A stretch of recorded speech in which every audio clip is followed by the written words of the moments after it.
یہاں انٹر ہوا. کب انٹر ہوا؟ جب ہم زوال کا شکار تھے. اب آپ حیران ہوں گے، جب صرف 2 لاکھ کے ساتھ، کبھی 2 لاکھ سے زیادہ گورا اس ملک میں نہیں رہا، اور 20 کروڑ انسانوں پر حکومت کی. کس لیے کی؟ کہ وہ آپس میں لڑ کے مر رہے تھے، آپس میں لڑ کے فنا ہو رہے تھے، اور اجتماعی سوچ ختم ہو گئی تھی، اجتماعیت ختم ہو گئی تھی. تو 1757 میں سراج الدولہ کو شکست ہوئی، اور وہ اس کا حقدار تھا کہ اسے شکست ہوتی. سازش میں چھوٹا سا بہانہ ہے، سازش ہوئی، میر جعفر مل گیا، لیکن میر جعفر کا ملنا شکست کا سبب نہیں ہے، سبب نااہلی ہے. سراج الدولہ دن کے 12 بجے اٹھتا تھا، پورے بنگال کا بادشاہ، اور اس کے مقابلے میں کلائیو، لارڈ کلائیو، اس کی کلرک کی حیثیت تھی. وہ کم وقت دن چڑھنے سے پہلے گھوڑے پہ سوار ہوتا تھا، اور دن چھپنے کے بعد گھوڑے سے اترتا تھا. وہ سارا دن گھوڑے کی پشت پر، اور وہ سارا دن رات کنیزوں کے درمیان، لونڈیوں کے اندر سراج الدولہ، اور دن میں سوئے ہوئے ہیں. نواب صاحب 12 بجے اٹھیں گے تو شکست تو پھر مقدر ہے. میدان ان کے ہاتھ میں ہوتا ہے جو میدان میں کھڑے ہوتے ہیں. راگ و رنگ، ناچ گانا، موسیقی، یہ زوال کی نشانیاں ہیں. جو قومیں تباہ ہوتی ہیں وہ سارنگی کی سر پہ تباہ ہوتی ہیں. جو قومیں سر اٹھاتی ہیں وہ تلوار کی جھنکار پہ سر اٹھاتی ہیں، وہ تیر کی سنسناہٹ پہ سر اٹھاتی ہیں. میری ساری نسل گانے بجانے میں ڈوب چکی ہے، اور میرے دانشور اس کو تہذیب اور ثقافت کا نام دینے کے لیے سارے زور لگا رہے ہیں. ارے مجھے چھوڑ دو، میری بات دیوار پہ مار دو. پاگلو، اپنے شاعر کو پڑھ لو جس کو تم سارے مانتے ہو. تجھ کو بتاتا ہوں کہ تقدیر امم کیا ہے، شمشیر و ثنا اول، طاؤس و رباب آخر. جب قومیں اٹھتی ہیں تو ان کے نغمے تلوار کی جھنکار ہوتی، گھوڑوں کی ہن ہناہٹ ہوتی ہے. ولادیات ذبحان، قربان جو میرا قرآن، میرا اللہ گھوڑوں کے ہن ہنانے کی قسم اٹھا رہا. ہائے ہائے ہائے ہائے. ولادیات ذبحان فالموریات قدحا فالمغیرات صبحا فاثرن به نقعا ووسطن به جمعا.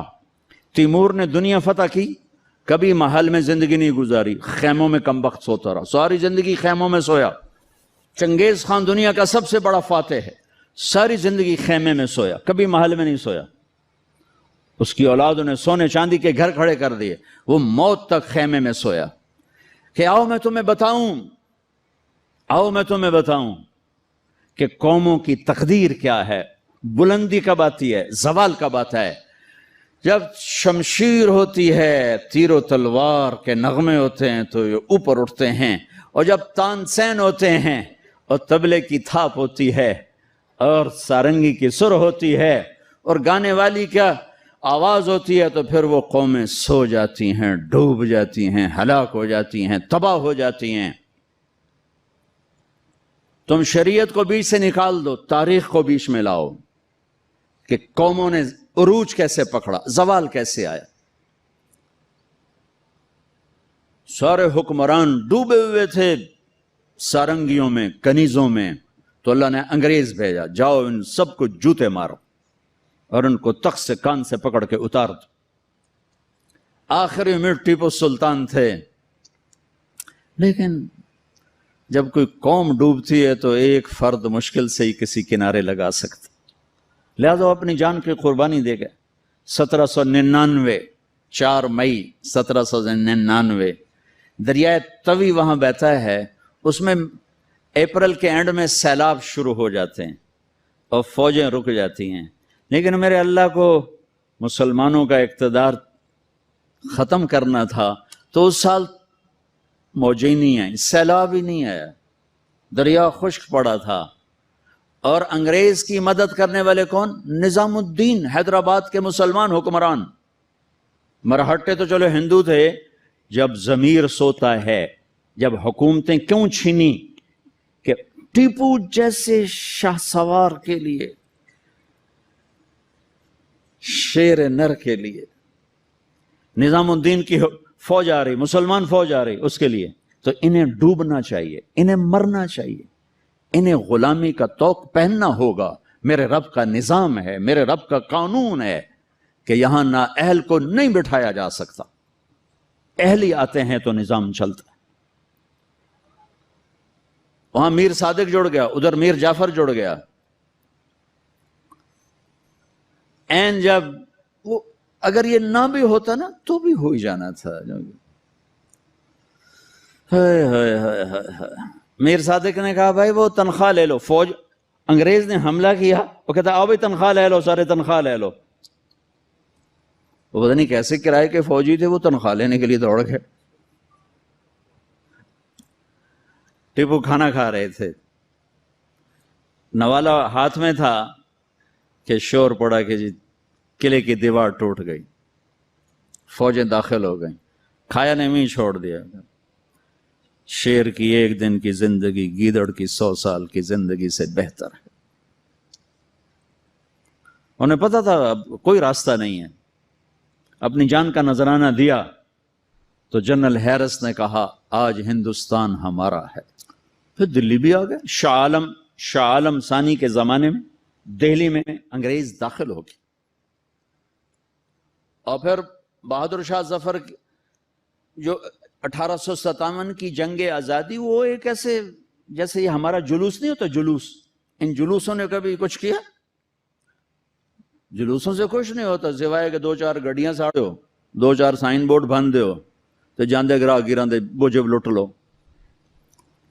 تو وہ ایک جلوس تھا، نہ کوئی نظم تھا، نہ کوئی ترتیب تھی۔ اور ظلم کا جواب ظلم نہیں ہوتا ہے۔ جب انہوں نے دلی پہ قبضہ کیا تو انگریز عورتیں تھیں وہاں، 70 انگریز عورتیں تھیں اور 30-40 بچے تھے، انہوں نے سب کو ذبح کر دیا۔ ان کے ساتھ اللہ ہوگا جو عورتوں کو ذبح کر دیں، جو بچوں کو ذبح کر دیں۔ میرا دین ظلم کی اجازت نہیں دیتا۔ حضرت علی اور یہودی آپس میں جنگ ہو رہی، خیبر قمواس کا قلعہ ابھی بھی اس کی دیواریں کھڑی ہیں۔ میں پچھلے سال گیا تھا وہاں، اس کو دیکھا تھا جا کر، جہاں سے حضرت علی چڑھے، دروازہ توڑا سر، تو اس پر وار کرنے لگے، اس نے منہ پہ تھوک دیا، تلوار پیچھے کر لی، کہ چلو دوبارہ۔ کہنے لگا ہیں دوبارہ کیوں؟ مجھے قتل کیوں نہیں کیا؟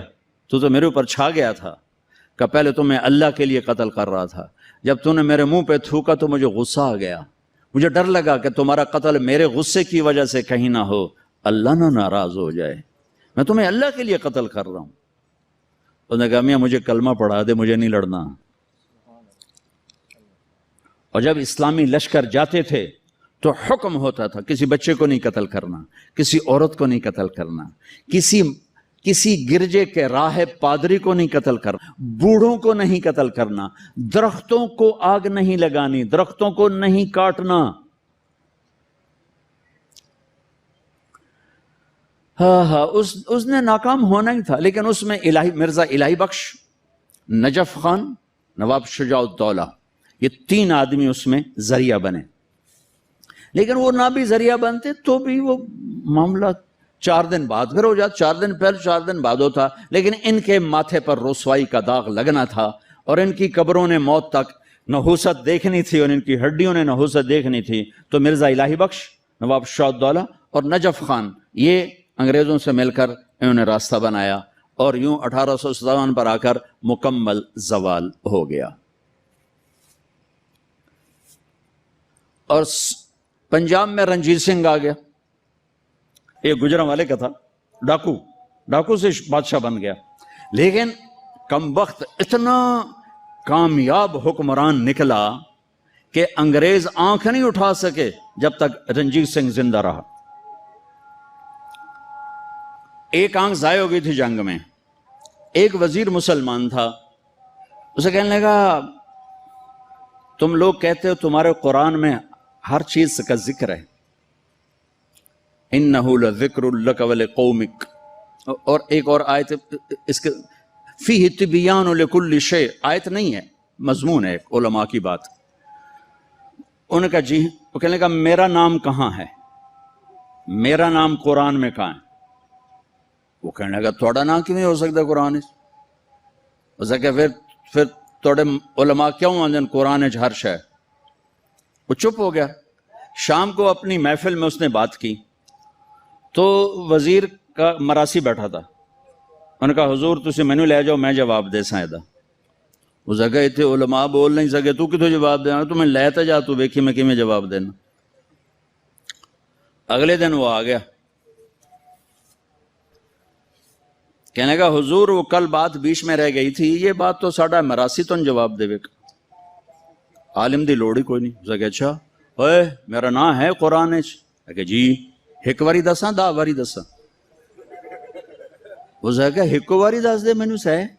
اچھا وہ ایک آنکھ نہیں تھی کانا تھا کانا تو اس نے کہا ساڈا قرآن 100 واریاں دا کان من الکافرین کان من الکافرین ایک کافر ہونا ہے تے کانا ہونا ہے تے تو ہی ہوتا ہے اور کیڑا ہے.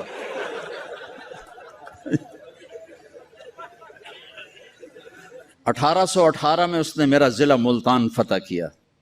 رنجیت سنگھ نے مظفر خان کی حکومت تھی وہ 5 بیٹوں سمیت شہید ہوئے. وہ خود بڑے عالی حکمران تھے لیکن نہ عوام میں جان تھی نہ فوج میں جان تھی. صلاحیتیں ختم ہو چکی تھی. شہید ہو کے 5 بچوں سمیت شہید ہو کے. پھر اس کمبخت نے وہاں میرے علاقے میں 3 بازار حسن قائم کیے. ایک ملتان میں بنایا طوائفوں کا اڈا, ایک کیروڑ پکا میں بنایا اور ایک میرے تلمبے شہر میں آیا اور وہاں اس نے کوئی 1 مہینہ قیام کیا چونکہ بہت خوبصورت جگہ تھی. دریائے راوی اس کو ہٹ کرتا ہوا گزرتا تھا اور کھجوروں کے باغ تھے بڑے زبردست. ایک بازار حسن اس نے وہاں بنایا. پچھلے کوئی 8 سال سے میں نے وہاں جانا شروع کیا ملنا شروع کیا. وہ بازار حسن اب ختم ہو چکا ہے. چند بچیاں رہ گئی ہیں جو مجھے پیغام دیتی ہیں ساڑی شادی کرا دیو اسی توبہ کرنی ہے. ختم ہو گئی. کوئی فتوے نہیں دیے, ان کو محبت, ان کو بیٹیاں کہا, ان کے سر پہ ہاتھ رکھے. ابھی بھی 2 کو میں نے بھیجا ہوا ہے عمرے کے لیے اپنے اسی بازار حسن سے. انہوں نے مجھے وہاں سے فون کر کے رو رو کے ان کا برا حال, وہ مجھے دعائیں دے رہی کہ ایسا تو کدی رب دا نا ہی نہ سنیا تو سانو رب دا گھر بھی کھا چھڑیا. سب چند ایک وہ بیچاری روتی ہیں کہ ساڈے کو اور پیشہ کوئی نہیں تھا, عزت دیون واسطے تیار کوئی نہیں. میں تو جب سے طوائفوں سے ملا ہوں مجھے طوائفیں مظلوم نظر آئی ہیں اور انہیں نچانے والے ظالم نظر آئے ہیں. ان کے جسموں سے کھیلنے والے درندے ہیں, انہیں گھنگرو پہنا کے نچانے والے بھیڑی اور درندہ نما انسان ہیں. وہ تو مظلومیت کی ایک عجیب داستان ہے. کون عورت ہے جو روزانہ کسی کے لیے تیار ہو؟ کس عورت کی فطرت ہے کہ وہ ہزاروں ہوسناک نظروں کے سامنے ناچے اور گھنگرو باندھے؟ وہ سٹیج پر ان کا گھنگرو چھنکتا ہے اور تنہائی میں ان کی آنکھیں چھلکتی. کہ میرے دیس کے مالداروں کا ظلم ہے کہ وہ انہیں نچانے کے لیے تو تیار ہیں, انہیں چادر پہنانے کے لیے تیار نہیں ہیں. میں زمینداروں کا بیٹا ہوں, میں نے سب اپنی آنکھوں سے دیکھا. ہاں مالداروں کی ہوس کا نشانہ بننے والی طوائف ہو گئی اور مالدار چودھری صاحب بھی رہا, کوئی دامن پہ داغ ہی نہیں. میاں صاحب کا میاں صاحب رہا, شیخ صاحب کا شیخ صاحب رہا, افسر کا افسر رہا, اور اس کے ماتھے پہ طوائف کا داغ لگا جو موت بھی نہ دھو سکی.